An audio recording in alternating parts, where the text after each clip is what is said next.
नमस्कार, मैं हूं विक्रांत यादव और आज हमारे विशेष शो में दास स्वतंत्र के स्टूडियो में एक बेहद खास मेहमान है। ये कोई व्यक्ति नहीं है बल्कि एक भावना है। वो भावना जो इस देश में सबसे पुरानी है, सबसे गहरी है और शायद सबसे ज़्यादा आहत भी हो रही है। आज हमारे साथ है हिंदू भावना। तो आइए बिना देर किए स्वागत करते हैं हिंदू भावना जी का। तो हिंदू भावना जी, स्वागत है आपका हमारे इस विशेष शो में। धन्यवाद जी। वैसे स्वागत की ज़रूरत नहीं है। वैसे इस देश में हिंदू भावना से किसी को ख़ास फ़र्क पड़ता नहीं है। अरे, ऐसा क्यों कह रही हैं आप? अरे भाई, आज पहली बार किसी ने हिंदू भावना को बिठाकर इंटरव्यू के लायक समझा है। वरना तो हमें या तो तिरस्कृत किया जाता है या मजाक उड़ाया जाता है। वैसे आप किसका इंतज़ार कर रहे हैं? क्या चाहते हैं यहाँ कोई मुस्लिम भावना भी आए तब जाकर आपका शो बैलेंस्ड हो? नहीं, बिल्कुल नहीं। आज हम यहाँ केवल आपकी यानी हिंदू भावना की ही बात करेंगे। अच्छा, तो ये कोई सेकुलर शो नहीं है। वरना तो हमेशा यही होता है, हिंदू भावना पर चर्चा तब होती है जब उसे कटघरे में खड़ा करना हो। अरे, आप इतनी नाराज क्यों हैं? नाराज? हम तो गंभीर रूप से आहत हैं जनाब, आहत हैं। पहली बार ठेस कब लगी जानते हैं आप? जानना चाहेंगे? जब मणिशंकर अय्यर ने कहा था चाय वाले पीएम कैसे बन सकता है। तब हिंदू भावना को एहसास हुआ कि इस देश में साधारण हिंदू का मजाक उड़ाना सबसे आसान है। ओहो, तो आपको भी यही लगता है जैसा कुछ नेताओं ने भी बयान दिया था कि 2014 में आज़ादी मिली थी देश को, तो आपका भी आहत होना 2014 के बाद ज़्यादा शुरू हो गया? जी हाँ, 2014 में ही आज़ादी मिली थी। उससे पहले हम लोग आहत होते थे, लेकिन वो आहत अपने सीने में यानी कि भावना में रहती थी। वो तो भला हो 2014 के बाद कि हमारे क्रांतिवीर स्टूडियो में पहुंच गए, एंकर के रूप में धारण हो गए और हमारी बातों को, हमारी भावनाओं को, जी हाँ, हमारी भावनाओं को, हिंदू भावनाओं को बताने लगे। तब पता चला आम नागरिक को, आम हिंदुस्तानी को कि ये भावना, हिंदू भावना हर बार, कितनी बार, बार बार आहत की जाती है इस देश में। आप भी एकदम हैं आप भावना, लेकिन एकदम राजनीति की बात कर रही हैं। अब इसमें हिंदू भावना कहाँ से आ गई? है तो राजनीति, आरोप प्रत्यारोप लगते हैं। तो जनाब, राजनीति क्या भावना शून्य होती है? जब हमारे ही देश में एक साधारण हिंदू प्रधानमंत्री बना और उसे तुच्छ बताया गया, तो क्या वो हिंदू भावना की बेइज्जती नहीं थी? अब आप आलोचना को भी अपना आहत होना बता रही है।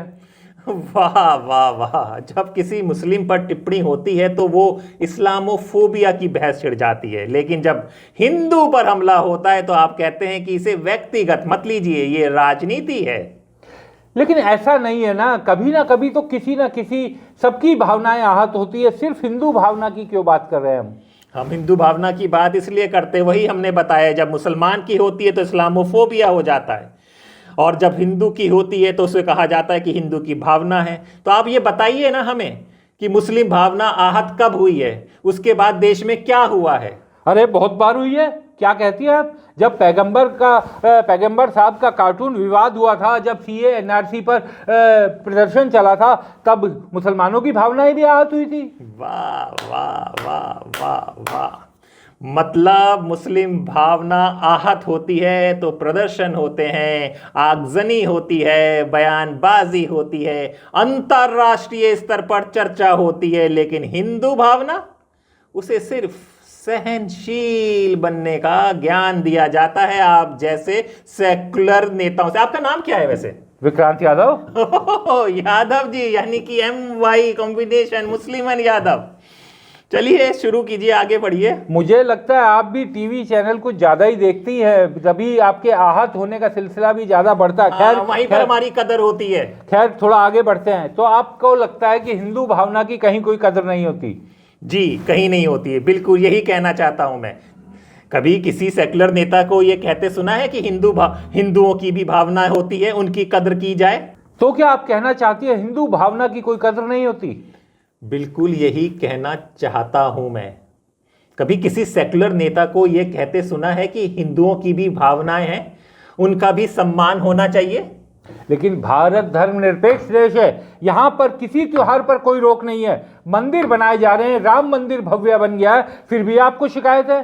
देखिए, समस्या ना मंदिर मानसिकता से है, कुछ लोगों से और आप जैसे लोगों से। आज हिंदू त्योहारों पर सवाल उठाए जाते हैं, कहते हैं भाई पटाखे मत जलाओ, रंग मत खेलो, कावड़ यात्रा बंद कर दो। लेकिन लेकिन लेकिन लेकिन लेकिन किसी को ईद की बकरियों पर, मुहर्रम के ताजियों पर कोई एतराज नहीं है। हम ही पर है एतराज की होली भी मत खेलो, जुम्मा आ गया है तो क्या करें भाई। फिर क्या बात करते हैं आप, ये कानून और कानून व्यवस्था और पर्यावरण से जुड़े मुद्दे नहीं है? जी जी जी जी जी, यही हम कह रहे हैं, यही, हाँ हाँ जी, यही कह रहे हैं कि सब कुछ पर्यावरण और लॉ एंड ऑर्डर से जुड़ा होता है, लेकिन वो सिर्फ हिंदुओं और हिंदुओं के त्योहारों के समय। भावना जी, हिंदू भावना जी, एक बात बताइए, आपका जो गुस्सा है वो सेकुलरिज्म के खिलाफ है या मुसलमानों के खिलाफ? देखिए, मुझे ना मुसलमानों से नहीं, इस दोहरे रवैये से शिकायत है। जब हम अपने अधिकार की बात करते हैं तो हमें संघी, कट्टरपंथी कह दिया जाता है, लेकिन जब मुस्लिम भावना पर बात होती है तो उसे अल्पसंख्यकों का उत्पीड़न बना दिया जाता है। तो आप चाहती क्या है? बस बराबरी। जब हिंदू भावनाओं को ठेस पहुंचे तो उसे भी उतना ही महत्व दिया जाए जितना किसी और की भावना को दिया जाता है। चलिए, अगर आज यहाँ मुस्लिम भावना भी होती तो उसे आप क्या कहती? मुसलमानों की कोई भावना नहीं होती, अगर होती तो लव जिहाद हो जाता, उसका श्रीधर वॉरकर और जैसे टुकड़े टुकड़े होते हैं ना, वो हो जाता। हाँ, पर मैं पूछता उससे कि आपके पास भावना कब से आ गई, क्योंकि जितना मैंने देखा है मुस्लिम भावना आहत तभी होती है जब उसे कोई राजनीतिक फायदा मिले।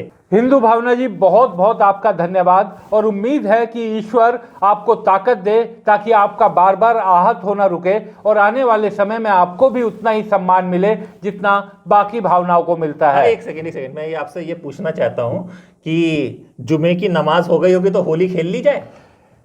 देखिए, किसी तरह की कोई रोक नहीं है। भावना जी, समझिए, इस देश में पहले भी रमज़ान और होली खेली जाती रही है, कभी कोई इस तरीके के बवाल नहीं मचते थे। लेकिन मैं आपकी भावनाओं का, आपका सम्मान करता हूं, क्योंकि आजकल आप ज़्यादा आहत होने लगी हैं। बहुत बहुत शुक्रिया हमारे स्टूडियो में आने के लिए। धन्यवाद। हमारे चैनल को कृपया लाइक करें, सब्सक्राइब करें और अपने साथियों से भी ज़रूर करवाएं। शुक्रिया।